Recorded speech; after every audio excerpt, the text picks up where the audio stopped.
किसान साथियों नमस्कार।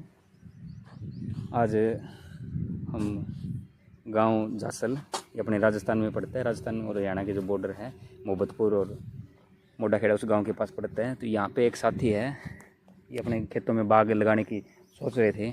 तो इन्होंने अपने ट्यूबवेल का पानी वगैरह है या फिर मिट्टी वगैरह वो तो टेस्ट करवाई थी। वो चलो लैब की रिपोर्ट होती है, लेकिन प्रैक्टिकल काम वही होता है कि सारे पेड़ लगा के देखे जावा कि कौन सा प्रैक्टिकली यहाँ पे होने लग रहा है और अच्छा हो रहा है। तो इसके लिए इन्होंने मतलब 1 बाय 1 का इन्होंने गड्ढा खोदा है। तो गड्ढे पहले खोद लिए थे 1 महीना 1.5 महीने पहले। तो उसके अंदर दवाई वगैरह लगा के तो वो और रखे थे बिल्कुल, मतलब कि अभी जैसे पूरे साल के अंदर 2 टाइम पे लगाते हैं प्लांट। एक तो जनवरी फरवरी का जो टाइम है उस टाइम लगाते हैं, जनवरी फरवरी मार्च के हर बार। और एक है अपने जो जुलाई से लेके जुलाई अगस्त के अंदर लगाते हैं कि अपने नॉर्थ इंडिया के अंदर इस टाइम मानसून आती है। तो वो थोड़ी वो फसल वाइज अलग अलग है। जैसे अमरूद जो 2 टाइम है, अमरूद, आम, बेर, लीची और जो अपने नींबू वर्गीय पौधे हैं, उनका जो सही टाइम रहता है अपने नॉर्थ इंडिया के अंदर जो लगाने का है वो मानसून वाला टाइम है, जो जुलाई होगी, अगस्त वगैरह होगी।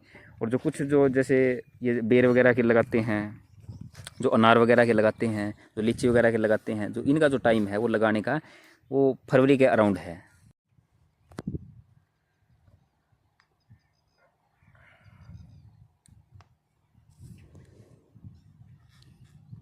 ये किसान साथियों, इनसे एक बार ये डालने लग रहे हैं और फिर पूछते हैं क्या क्या डाला है इन्होंने और कैसे कैसे करने लग रहे हैं।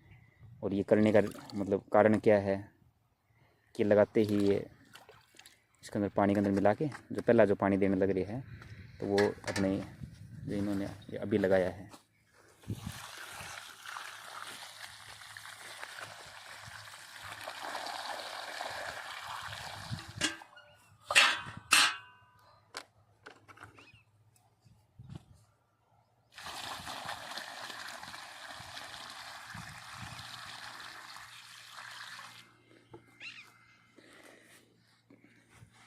तब तक सो का थोड़ा हाँ परिचय हो जाए। सर एक बार आपको बारे में थोड़ा हाँ बता दो। नमस्कार जी, मेरा नाम विनोद है और मैं भी बीएससी एग्रीकल्चर का स्टूडेंट रहा हूँ। डॉक्टर साहब मेरे प्रिय मित्र रहे हैं। तो आज हमने ये कुछ पौधे लगाए हैं, इनमें जैसे अमरूद है, जामुन है, किन्नू है, नींबू है। ये अलग अलग वैरायटी लगा के देखी है, क्योंकि हमारी पर्पज इनका ये अलग अलग लगाने का ये है कि अगले साल हमको इस सारी ज़मीन में बाग लगाना है। तो इस साल ये अलग अलग ऐसे लगाए, इसलिए लगाए रहे हैं भी पता चल सके भी कौन सा पौधा यहाँ कामयाब है, कौन सा नहीं है। तो एक तो ये बता दो सर, जो आप ये पौधे लेके आए हो, जो सीडलिंग लेके आए हो, कहाँ से लेके आए हो? ये सीडलिंग सभी हम लेके आए हैं एचयू हिसार से। अच्छा, अच्छी विचार से। हाँ, और जो ये सभी नेमाटोड फ्री है। हाल फिलहाल विश्वास पात्र चीज़ जो है एचयू से ही ले सकते हैं हम। तो ये आप इनके बारे में पहले से अवेयर हो जी, मतलब एरिया के अंदर कितनी दिक्कत आने लग रही है। जैसे अपना आदमपुर हो गया और हो गया ये राजस्थान वाला हाँ, जो ये ऐसा था जी, पहले यहाँ पे बहुत बाग थे, तो यहाँ पे जैसे नेमाटोड की समस्या आ गई थी, काफ़ी साल पहले की बातें हैं, तो वो सभी बाग खत्म हो गए। तो अभी यहाँ जो बाग लगने हैं वो सब कुछ नया ही है। इससे पहले अभी यहाँ कोई बाग नहीं है, तो इसलिए थोड़ा ये चेक एंड ग्रोथ का मामला है। अभी पहले देख लेते हैं कौन सा पौधा कामयाब होता है कि नहीं, तो इसलिए ये कर रहे हैं। और इसके लिए मतलब आपने क्या क्या डाला है जी? इसके लिए जैसे ये सीडलिंग लेके आए अच्छी उसी हिसाब से। हाँ जी। और इसके अंदर जैसे हमने ये डाला है, जैसे अपनी ये नीम की जो निम्बोली होती है, ये 100 से सवा 100 ग्राम 150 ग्राम ये डाली है। और इसके साथ ही या तो ये अपनी जो गोबर की खाद होती है, गली सड़ी जो बिल्कुल काली हो चुकी है, या तो वो डाल दो, या अगर केंचुआ खाद है तो वो डाल दो।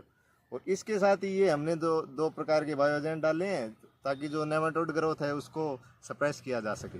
मतलब कि बचाव में ही बचाव है। हाँ हाँ, बचाओ में ही बचाओ है। सुरक्षा अटी दुर्घटना घटी। दुर्घटना घटी। आप उसी पे चलने लग रहे हो। हाँ हाँ, तो ये इन्होंने जो बायोजेंट वगैरह है ये डाले हैं ताकि कोई दिक्कत ना आए। और जो ये बायोजेंट वगैरह है उनके मल्टीप्लिकेशन के लिए भी जो ये खाद है, जो केंचुए की खाद डाली है, तो ये हेल्प करेगी। और नीम की खड़ी भी इसी में हेल्प करेगी। और ये था साथियों, तो बड़ा अच्छा लगा इनसे मिलके, इतने अवेयर। चलो हमारे एग्रीकल्चर बैकग्राउंड से ही है, किसान भी बोल सकते हैं, और अपने ये जॉब में भी साथ के साथ में खेती में भी ध्यान देने लग रहे हैं कि हाँ एरिया के अंदर अच्छा बाग हो तो अच्छा प्रोडक्शन हो, तो आसपास के लोगों को भी फ़ायदा रहता है कि ताकि उनको फल फ्रूट वगैरह ठीक रेट पे मिले, अच्छे फ्रूट मिले। और ये जो इन्होंने डाले ये सारे बायो के प्रोडक्ट है, इनका इसके ऊपर कोई हानिकारक प्रभाव नहीं है। तो ये था किसान साथियों। तो उम्मीद करते हैं आपको यार जानकारी अच्छी लगी होगी। तो इसी प्रकार आप जब भी बाग लगाने का विचार करो और करो तो पहले अपनी मिट्टी चेक कराओ और फिर आप पानी चेक कराओ कि अपने वहाँ पे कैसा पानी है, कैसी मिट्टी है। फिर उसके बाद क्या करना है, जो आप गड्ढे खोदते हो तो गड्ढे खोद के ये है कि लगाने से 2-3 महीने पहले आप गड्ढे खोद लो। तो उसके अंदर जैसे गर्मियों का जो जून का जो महीना है, मई का जो है, टेम्परेचर ज़्यादा रहता है अपने वाला एरिया में, 49 तक चला जाता है, 50 तक चला जाता है। तो जो टेम्परेचर ज़्यादा रहेगा तो जो सोइल बोन जितनी भी जो चीज़ें वो अपने आप ख़त्म हो जाएगी। तो जो साइज़ रहेगा वो 1 मीटर, मतलब 1 मीटर डायमीटर का और 1 मीटर मतलब डेप्थ वाला है, मतलब गहराई वाला है। तो जो आधा मीटर की जो मिट्टी उसको अलग रख लो और आधा मीटर की उसको अलग रख लो। जो ऊपर वाली जो मिट्टी है वही उपजाऊ मिट्टी होती है, उसी के अंदर जीवाणु वगैरह सारी चीज़ें होती हैं। जो नीचे वाली मिट्टी है उसको हम डिस्कार्ड कर सकते हैं। तो फिर जो साल में जो 2 टाइम आता है, जनवरी फरवरी मार्च के 8 बार का जो टाइम है, और एक कुछ टाइम है जो अपने जुलाई अगस्त के अंदर, ये 2 टाइम है प्लांट लगाने का अलग अलग है। तो ये था किसान साथी। जो 2 टाइम है अमरूद, आम, बेर, लीची और जो अपने नींबू वर्गीय पौधे हैं उनका जो सही टाइम रहता है अपने नॉर्थ इंडिया के अंदर जो लगाने का है वो मानसून वाला टाइम है, तो जुलाई होगी, अगस्त वगैरह होगी। और जो कुछ जो जैसे ये बेर वगैरह के लगाते हैं, जो अनार वगैरह के लगाते हैं, जो लीची वगैरह के लगाते हैं, जो इनका जो टाइम है वो लगाने का वो फरवरी के अराउंड है। तो उम्मीद करते हैं साथियों ये जानकारी आपको अच्छी लगी होगी, और ये जो जानकारी है ज़्यादा से ज़्यादा आप उन किसानों तक पहुँचाएँ जो अभी बाग लगाने का प्लान करने लग रहे हैं। कहीं जानकारी के अभाव में वो कोई गलत डिसीजन ना ले ले, और या फिर कोई स्टेप है वो ढीला ना छोड़ दे। और ये भी बताना चाह रहे हैं कि जैसे ये जब तक ये प्लांट बिल्कुल प्रॉपरली ग्रो होता है तब तक ये है कि बायोजेंट वगैरह का कंटिन्यूसली यूज़ करना ही करना है, ताकि इसकी ग्रोथ भी अच्छी रहे। तो ये अपने आप में बायोजेंट वगैरह ये नेमेटोड को भी स्प्रेस करते हैं, जो दूसरे जो सोइल बोर्न जितनी भी जो बीमारी आती है उनको भी स्प्रेस करने का काम करते हैं। साथ के साथ में ये एज ए PGPR में भी काम करते हैं।